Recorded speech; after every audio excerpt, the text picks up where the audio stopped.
మనతో మాట్లాడడానికి పర్యావరణవేత్త దొంతు నరసింహారెడ్డి గారు ప్రస్తుతం శ్రీలంక నుంచి మనకు లైవ్లో అందుబాటులో ఉన్నారు. నరసింహారెడ్డి గారు నమస్తే అండి.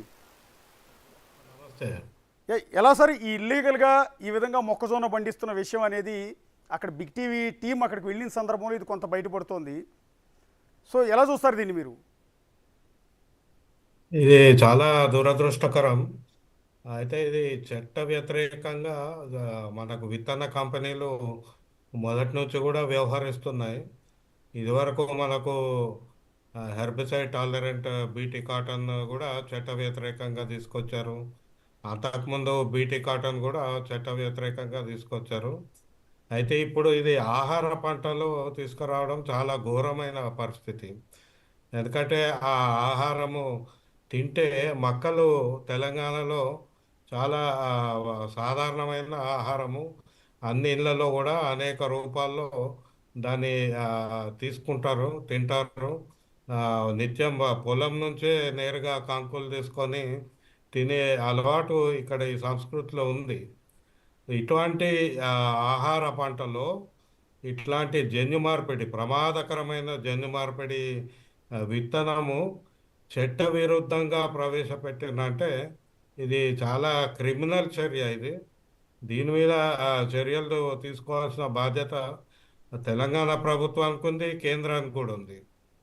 ఇక మొట్టమొదట మనం ఒకటి మాట్లాడుకోవాలండి. మనకు బీటీ ఆ, అని చెప్తున్నారు. ఇది ఏదో మనకు తెలియదు, ఎందుకంటే టెస్ట్ చేస్తే కానీ తెలియదు దీంట్లో ఏ రకమైన జన్యువు చొప్పించారనేది. ఇప్పటికే కొందరు ఒక వ్యక్తి చనిపోయిండు, తర్వాత అనారోగ్యపర సమస్యలు వచ్చినాయంటే బహుశా ఇది బీటీ జన్యువు చొప్పించి ఉండొచ్చు. బీటీ అంటే అది మనకు ఆ, నేలలో ఉండే ఒక విష బ్యాక్టీరియా నుంచి విషం తీసుకొని అది ఈ మొక్కల్లోకి పెట్టి ఉంటే దాని ద్వారా ఆ విషము ఆ, దాన్ని తిన్న పురుగుకు కానీ తిన్న మనుషులకు కానీ ఆ ఆ విషము విష ప్రయోగం జరుగుతుంది. దానివల్ల వాళ్ళ ఆరోగ్యం మీద దుష్ప్రభావం కనపడుతుంది. అయితే ఇక్కడ మనం మొదటి నుంచి కూడా మాట్లాడుతుంది విత్తనాలు. ఏదైతే ఆ విత్తనాలు ఉత్పత్తి చేసే కంపెనీలు ఉంటాయో ఇవి రైతులను, విత్తనం ఉత్పత్తి చేసే రైతులను అన్యాయం చేస్తున్నాయి ఒకవైపు. రెండో వైపు విత్తనాలు అమ్మడంలో రైతులను ఇంకో వైపు మోసం చేస్తున్నాయి. ఈ రెండు మన బీటీ విత్తనం, బీటీ కాటన్ విత్తనం విషయంలో చూసాము. చాలా తీవ్రంగా బీటీ పత్తి వలన నష్టపోతున్న రైతులు గత 15 ఏళ్ళ నుంచి చూస్తున్నాము. రైతులు అప్పుల పాలవుతున్నారు. ఆ, కీటకనాశక రసాయనాల వినియోగం పెరిగింది. వాళ్ళకి అప్పులు పెరిగినాయి. మార్కెట్లో వీళ్ళ పత్తికి నాణ్యత లేకపోవడంతో ధర రావడం లేదు. ఇవన్నీ పరిణామాల నేపథ్యంలో ఇప్పుడు ఈ మళ్ళా ఆహార పంట అయిన మక్కల్లో ఇది ప్రవేశపెట్టిందంటే ఇది చాలా దుర్మార్గమైన చర్య. అంటే ఇప్పుడు మీకు ఏమైనా అనుమానం కలుగుతుంది సార్? మీరు ఎన్నోసార్లు చూస్తుంటారు. ఇప్పుడు మేము చెప్తున్న కొన్ని విషయాలు అక్కడ రహస్యంగా ఏజెంట్లని, బ్రోకర్లని పంపి వాళ్ళ చేత గింజలు పంపించి మగ మొక్కజొన్న గింజలని, ఆడ మొక్కజొన్న గింజలని రకరకాల 2 పంటలు వేయించి ఓన్లీ ఆడ మొక్కజొన్న గింజల్ని గింజలు కాకుండా కండీలతో సహా తీసుకెళ్ళటం, మగ మొక్కజొన్న కండీలన్నింటిని కూడా అక్కడే పడేసి ధ్వంసం చేయించటం, ఇవన్నీ చూస్తుంటే ఖచ్చితంగా అది ఇల్లీగల్గా మీరు చెప్తున్నట్టు బీటీ కావచ్చు, జిఎం కావచ్చు, ఇట్లా ఏదో అనుమానాస్పదమైన ప్రోడక్ట్ అక్కడ రైతులని అడ్డం పెట్టుకుని చేస్తున్నారు అనే అనుమానం కలుగుతోందా? ఈ విత్తన ఉత్పత్తి వ్యవస్థలో మీరు చెప్పినవన్నీ అనుమానాస్పదంగానే ఉంటాయి. ఎందుకంటే వాళ్ళ వ్యవహారం అంతా అనుమానాస్పదమే.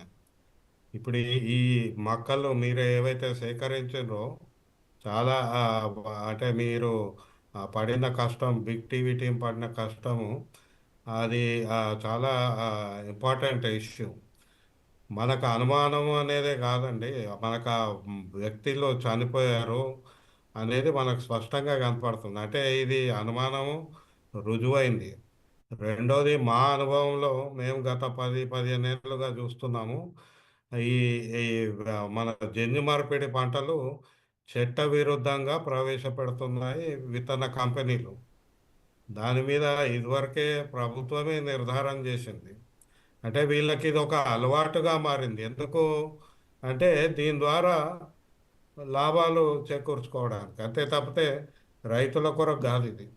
సో ఇక్కడ వాళ్ళు ఆ, చేపట్టిన పద్ధతులు ఏవైతే ఉన్నాయో, అంటే విత్తనాలు ఆ, దానికి లేబులింగ్ లేకుండా ఇవ్వడము, తర్వాత రైతులతోటి ఒప్పందం చేసుకోకపోవడము, రైతులకు చెప్పకపోవడము, తర్వాత ఇప్పుడు ఈ జన్యు మార్పిడి పంట అయితే అట్లా మగ కంకులు అక్కడ పడేయడం లేదు.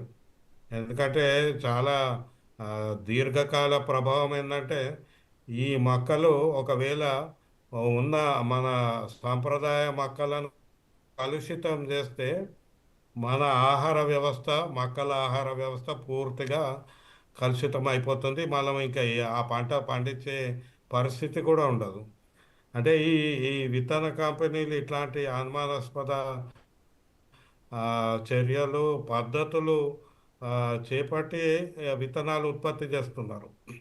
రెండవది వాళ్ళకి చెప్పకపోవడం, రైతులకు వాళ్ళు ఏమేస్తున్నారు, దాని నుంచి ఏమొస్తుంది, దానికి వాళ్ళకి కావాల్సిన గిట్టుబాటు కానీ ఇవన్నిటి సంబంధించి ఒక ఒప్పందం చేసుకోవాలని మొదటి నుంచి దాదాపు 2002 నుంచి ఒక పద్ధతి ఉంది మన దగ్గర. ఈ పద్ధతి పాటించ పాటించలేదనకి మనకు స్పష్టంగా కనపడుతుంది.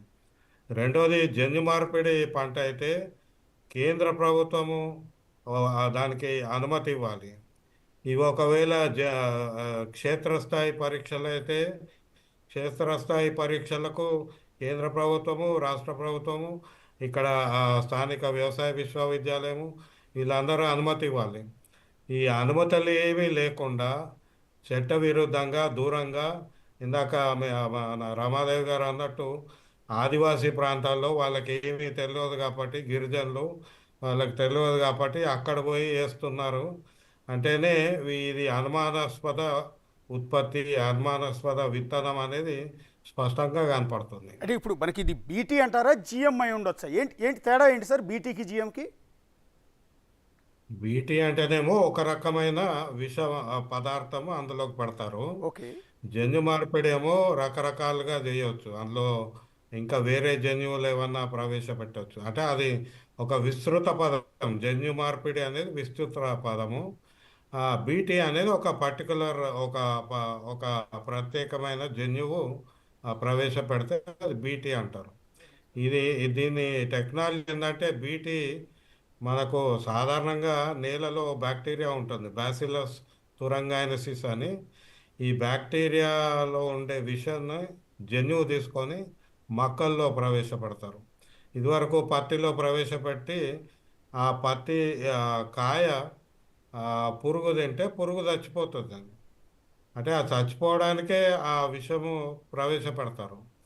ఇప్పుడు ఒకవేళ ఇది బీటీ మొక్క అయితే మొక్కల్లో ఈ విషము చొప్పించారు, చొప్పిస్తే ఆ తిన్న ఏ ప్రాణి అయినా చనిపోయడానికి అవకాశం ఉంటుంది.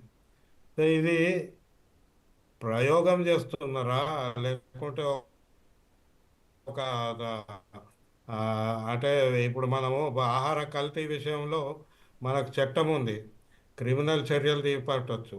ఇప్పుడు ఒక విషము ప్రయోగం చేస్తున్న ఆహార పంటల్లో అంటే దీని ఎంత పెద్ద క్రిమినల్ చర్య మనం అర్థం చేసుకోవాలి. Yeah, thank you. Thank you Narasimhareddy గారు.